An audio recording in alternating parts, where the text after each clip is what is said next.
All right, we are recording. The open meeting of the Triton Regional School Committee is being conducted remotely, consistent with Governor Baker's executive order of March 12th, 2020, and the provisions extended by Chapter 20 of the Acts of 2021 signed by Governor Baker on June 16th, 2021, due to the outbreak of the COVID-19 virus. These provisions suspended the requirement of the open meeting law to have all meetings in a publicly accessible physical location. Further, all members of public bodies are allowed and encouraged to participate remotely. I hereby call to order this meeting of the Triton Regional School Committee on February 16th, 2023 at 4 p.m. I am Linda Lukovsky, Chair of the School Committee, and I would like to confirm that all members and persons anticipated on the agenda are present and can hear me. Members, when I call your name, please respond in the affirmative. Erin? I'm here and I can hear you. Paul Goldner? I'm here and I can hear you. Matthew? I'm here and I can hear you. Paul Lees?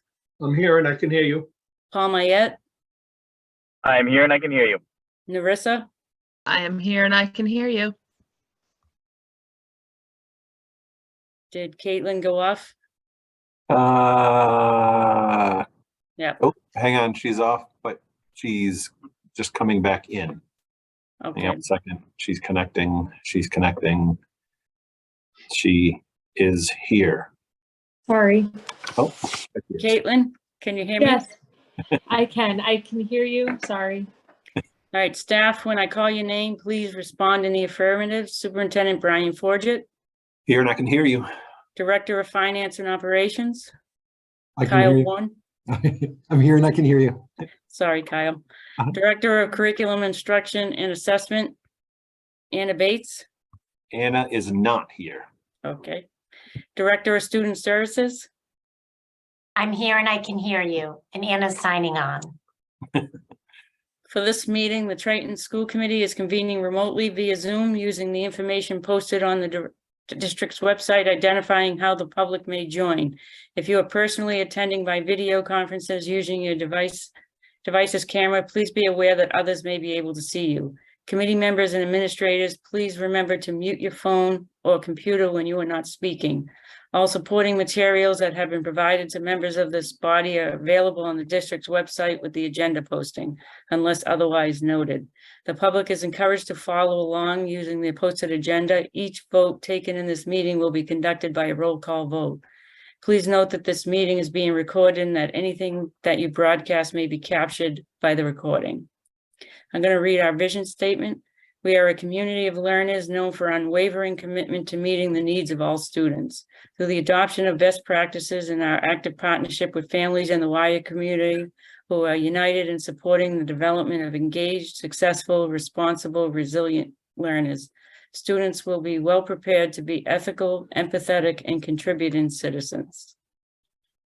Do we have anybody from the public? Do we have anybody out there?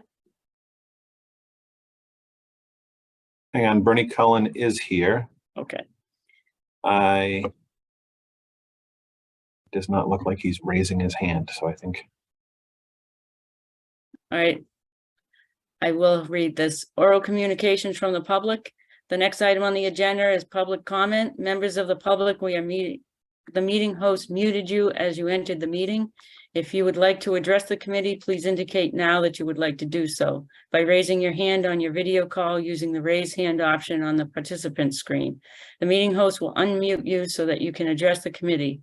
Please refer to the public comment policy language on the agenda when making your comments, and remember to speak clearly and in a way that helps generate accurate minutes. When you have finished speaking, the meeting host will mute you again. The language on the agenda reads, members of the public may address the committee for up to 3 minutes, longer with the permission of the chairperson. The committee will not engage in a discussion on topics raised during public comment, but may choose to add the topic to a future agenda. This agenda segment will be limited to 15 minutes. Are there any members of the public who wish to address the committee? So, seeing none, we'll move on to the FY24 tentative budget. In mid-January, the district began the budget process with 3 nights of presentations from principals and department heads, and in late January, the school committee and administration attended the annual budget workshop to set priorities for the upcoming year. Through early February, those priorities were further refined, and tonight we must vote the tentative or high watermark budget. Unfortunately, we still do not yet have any numbers from the state, which means we are operating on estimates for state revenues and do not have the state numbers with which to calculate assessments. Kyle Warren, Director of Finance and Operations, will review the proposed tentative budget. Kyle?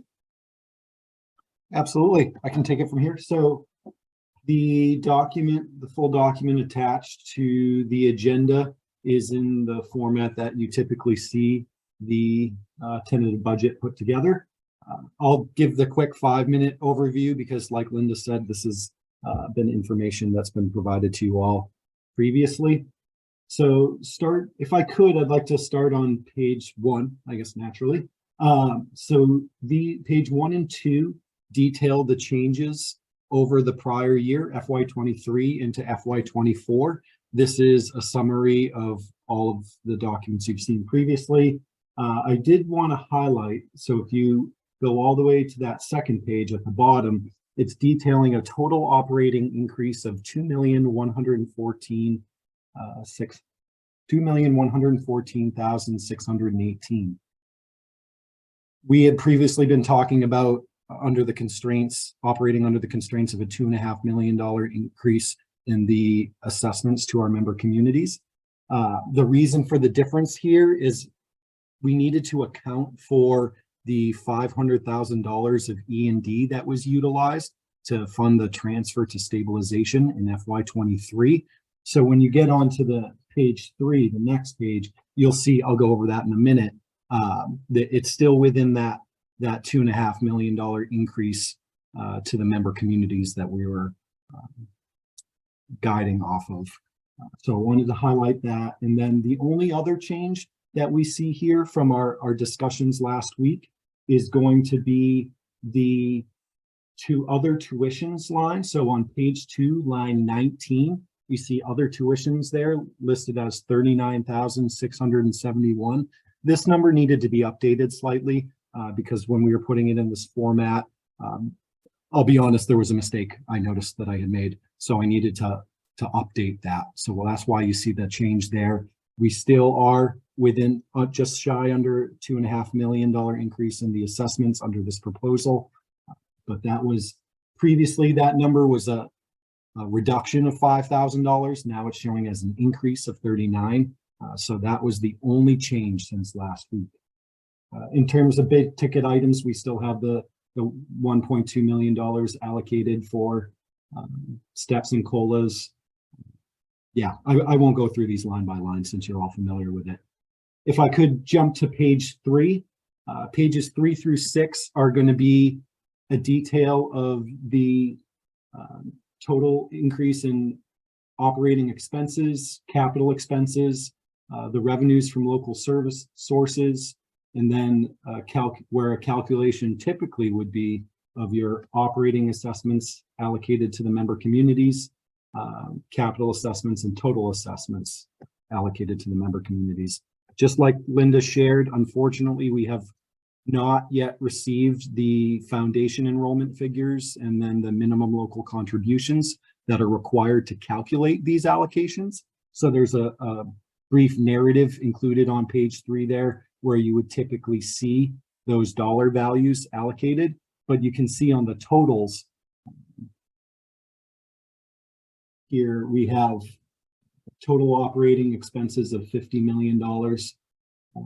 Then working your way down the page, we've leveled out state transportation and interest income revenues. Chapter 70, an increase of 66,000. That's an estimate. Medicaid reimbursements, an increase of 50,000. You can see that line there, excess and deficiencies, a reduction there of $500,000 was utilized in the FY23 budget. That was entirely associated with that transfer to the stabilization fund. That is not repeated in FY24. And then right there, net general operating assessments, it's in yellow. You can see in FY23, it was 37.2 million, FY24, 39.7 million. an increase of 2,497,898. So within those constraints that we had talked about. The document itself, and again, jump in with any questions at any point, but the format is on pages, page 7. That's usually not one that's nice to take a look at, where it details out all the class sizes and the class numbers. Page 8 and 9 give a summary of all the expenditures by school location, by function code, as well as some other logical groupings. That's on page 9. And then starting on page 10, there's each school location has 2 pages of detail, line by line, and then there's 5 years worth of history there. We give actual expenditures for FY20, FY21, and FY22. There's the final adjusted budget for FY23, and then the proposed tentative budget for FY24. At the bottom of each school location, there's a series of itemized narratives that give an explanation for the increases in any particular line item, mostly just the larger increases that we might see there. So then on the district-wide budget, which begins on page 20, you can see the usual level of detail there. Again, 3 years worth of actuals, as well as the current year budget and next year's budget. If you go to the bottom of page 22, you can see there's the line items for steps and COLAs, TRTA column movement, school choice receiving shortfalls. There's certain areas where it doesn't make sense to allocate those to the school locations at this point in time. So we have those as total figures there, and then a pretty significant number of explanations there on page 22 and 23. Beginning on page 24 is a detail of all of the individual positions and FTE counts within the district by school location. And then on page 33 is a detail for how we calculate the medical and dental projections for next year based on, we know now there's a 4.01% increase in medical rates, but then there's an assumption for dental rate increases. So that's calculated out there. And then the column for the TRSD share, that matches up with what you see in the budget on the district-wide page. Page 34 is a detailed calculation of our out-of-district tuitions, the portion that's supported by the general operating budget. And then pages beginning on page 35 are a detail of the individual revolving funds within the district and a proposed budget for next year. Some quick highlights there in terms of what's changed significantly from FY23 to FY24. Our food service program continues to increase in participation, so those dollar figures of those budgets have increased rather significantly. Preschool, there was a change in the structure and then the rates, so we anticipate that fund to be more able to support its operations. So you'll see an increase in revenue and expenditures there. And then the Kids Club before and after school program on page 36, that was increased as well because, again, a change in rate and a change in structure in which students can enroll in that program and how they'll be billed. That was covered at the last meeting. Starting on page 38 is a summary of all of the state and federal grants that we received that were allocated in FY23. And these are the budgets for FY23. We don't know, and we can't reasonably project. We can reasonably estimate that the majority of these will be received in FY24, but these are the FY23 budgets. You'll notice that goes page 38, 39, and 40. Not included in this schedule is ESSER funding because we've already fully committed those and it was prior year allocations. So just tried to operate under that that consistent approach. But in case you were wondering why that wasn't there, that was the reason. And then just in case anybody's really interested, starting on page 41 is a listing of all of the DESI accounting function codes. These correspond with the codes you see on each of the school locations. So that's how we got those numbers and what they represent. In case anybody's interested. But that was the quick walkthrough of the structure. Happy to take any questions on the report itself.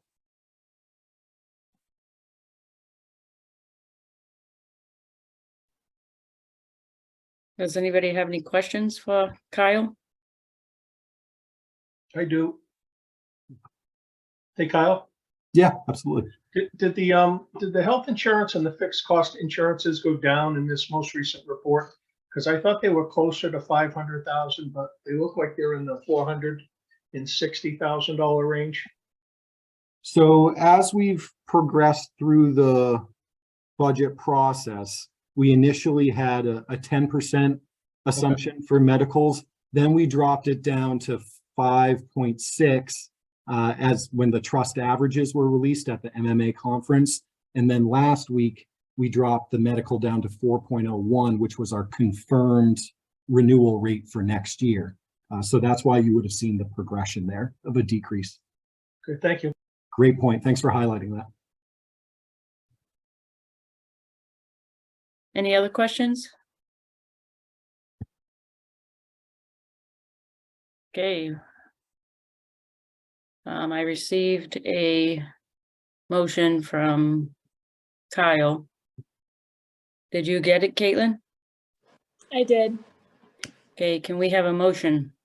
I'll make a motion to approve the fiscal year 2024 tentative budget of $50,097,086, including both operating and capital debt costs, with a total operating expenditure of $49,830,492 and a capital expenditure of $266,594, resulting in combined assessments to the communities of $39,832,835, with the remaining balance of $10,264,251 being funded by other state and local revenues.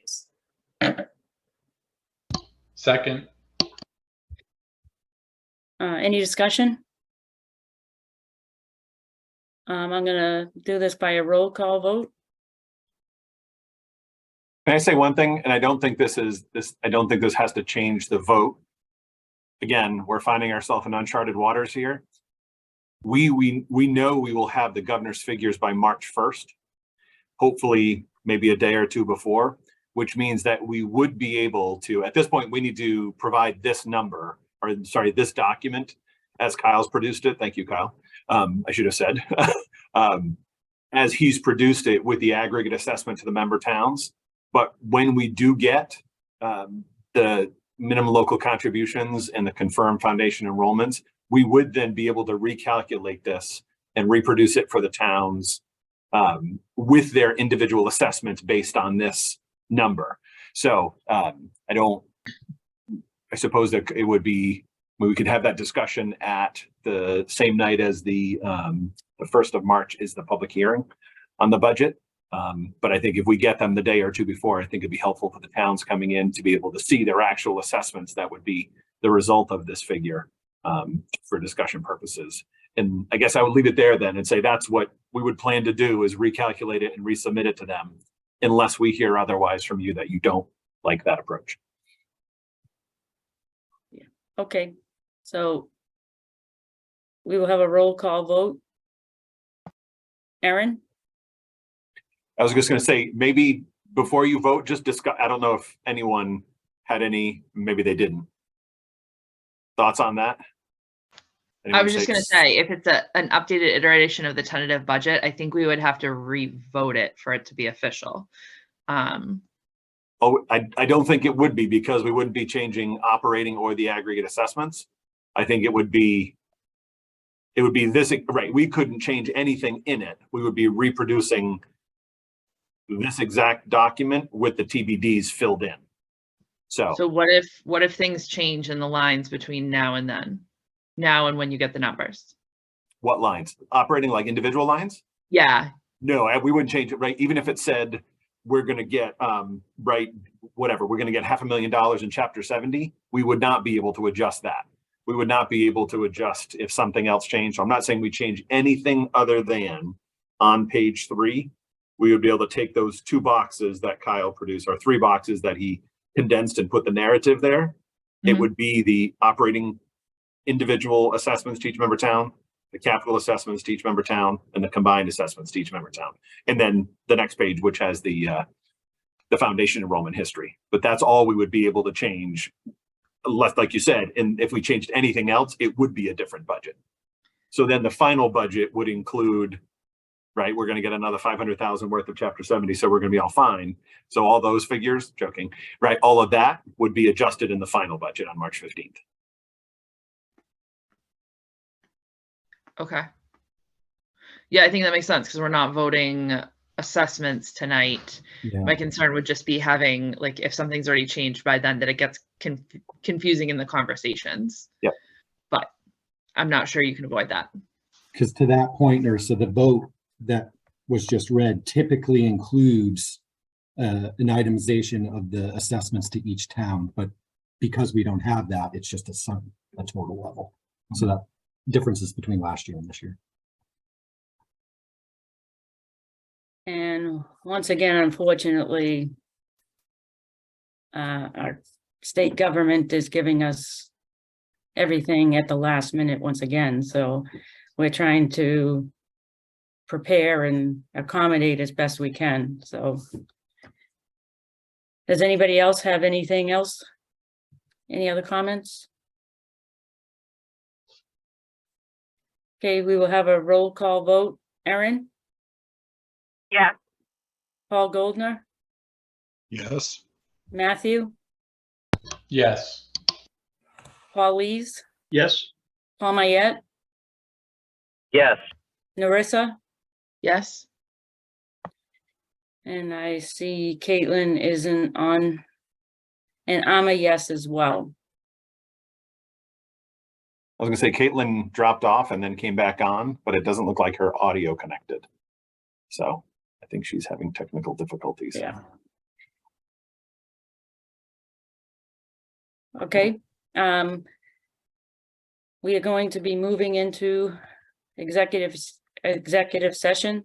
The committee is expected to go into executive session for the purpose of planning for and conducting negotiations with union personnel, specifically the TRTA Unit B, not to return to open session. The item on the agenda does reflect that the session would also apply to TRTA Unit A, but we will only be discussing negotiations with Unit B today. Can I have a motion to go into executive session for the purpose of planning for and conducting negotiations and union personnel, specifically the TRTA Unit B, not to return to open session? Is Caitlin back, or do you want me to make that motion? I would I can make it. I make a motion that we go into executive session for the purposes of planning and conducting negotiations with union personnel, specifically TRTA Unit B, not to return to open session. Second. This is Erin. I'll second. Petition, everyone wants it. Okay. Any discussion? Okay, we need a roll call vote.